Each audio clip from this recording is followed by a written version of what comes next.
confusion over the exact number of bodies that have been found in a common grave in the basement of this barn along Route 6. Police, firemen, and federal alcohol, tobacco, and firearms agents spent the entire day sifting through the grave. The body of a man was found last night, 2 or 3 others this afternoon. And the search goes on at this hour. Now, here's what we know. 17 members of a religious cult headed by Jeff Lundgren left the church about 2 years ago. Lundgren was a lay minister and volunteer tour guide at the Kirtland Temple. Dale Luffman is president of the local church. He saw himself as the spiritual leader, and from the reports we've received from persons who kind of picked up from things that members of that community referred to him, they referred to him as their prophet. Lundgren left the church with his followers after he was threatened with excommunication because of his teachings. Police sources tell me Lundgren and his cult then planned to take over the temple using automatic weapons and taking hostages if they had to. Lundgren reportedly wanted to hold on to the temple until the second coming of Christ. We're in very close discussion with the law authorities, and they helped us to understand that we needed to be careful about our own personal activities. Then back last April, FBI agents and police surrounded the farmhouse and questioned the group. That's when the plot fell apart. Dennis and Cheryl Avery wanted out. I'm told that's when the Averys and their 3 little girls were executed, their bodies buried in the barn. The cult left Kirtland, and I'm told it broke up just last month. An informant told federal authorities in Kansas City last week exactly where the bodies were buried. In Kirtland, I'm Bill Yunkin, Eyewitness News. It seemed to be the best kept secret in town. I still think it is, probably maybe in the nation. Doris Straka lives near this farm. She was one of the first to notice when the Lundgren family and the brood that lived with them on the property vanished. She and another neighbor finally went over one day to look after the animals, the few that had been left behind, and she's been confused ever since.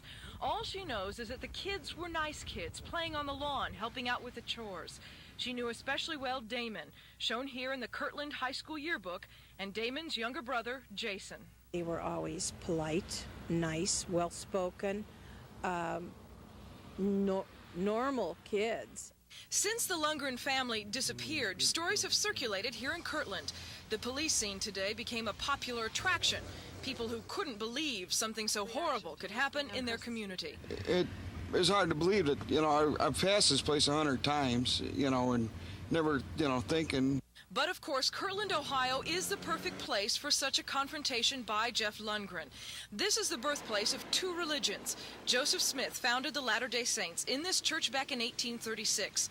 This is holy ground to his followers. The Mormons eventually broke off with Brigham Young and traveled to Utah.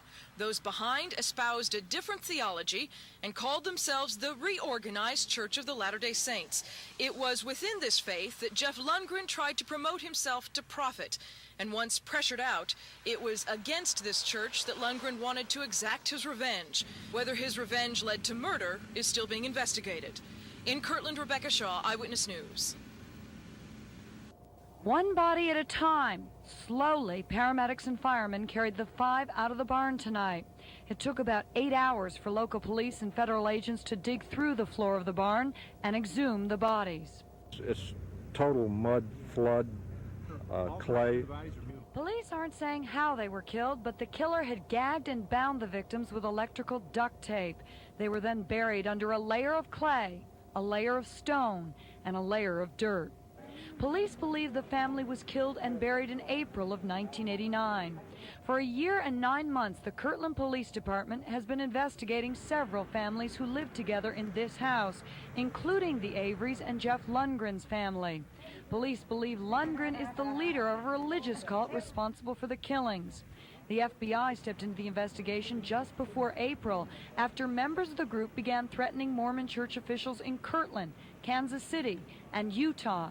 ATF joined the investigation because police believed the cult was stocking up on firearms. No, there was some mention of paramilitary activities. The individuals that were here complained indicated they were survivalist teachers, and they did practice the survival trades or sports, and they did have weapons, but we examined them. One reason that the one federal agency assisted us was that we wanted to find out if there were any automatic weapons, and there were not. Police say between 10 and 27 people were living in the house at one time. They are going to continue investigating tomorrow morning to see if there are more bodies. Like many followers of the teachings of the Reorganized Church of Latter-day Saints, Jeff Lundgren, his family and friends moved here from Missouri. The church was founded in Kirtland, and it was a religious experience to work in the temple. Lundgren became a lay minister in addition to volunteering time acting as a tour guide for visitors. But church leaders like Dale Luffman says he changed. He started preaching the Bible according to his own desires. Kind of made up the rules as he went. And what was most important was what he said. His group of followers broke from the church and became known as the Lundgren Commune, operating out of the farmhouse and barn along Route 6. I would say it was very much cult-like. He saw himself as the spiritual leader. Dennis and Cheryl Avery and their 3 daughters were among his followers. They were a family that needed somebody to kind of tell them what to do and when to do it, and it seemed, and I think Jeff fulfilled that. I've been told Lundgren even convinced some followers to turn over entire paychecks to him. It seemed to be the best kept secret in town. I still think it is, probably maybe in the nation. Doris Stratka lives across the street from the farmhouse. She said the Lundgrens and others living there kept to themselves. But last April, neighbors knew something was wrong when police and FBI agents questioned Lundgren and his followers. That action came because of death threats and rumors that Lundgren and his followers were planning to overthrow the Kirtland Church and hold the temple until the second coming of Christ. Church leaders were warned by lawmen to be careful. I've been told some were actually given police protection. And they helped us to understand that we needed to be careful about our own personal activities. Sources tell me that police raid in April convinced the Averys to back out of the cult, give up the plan to take over the church. It's believed they were then executed, their bodies buried in the barn, and the group disappeared. 9 months later, the folks here in Kirtland finally know the final chapter of Lundgren's Commune.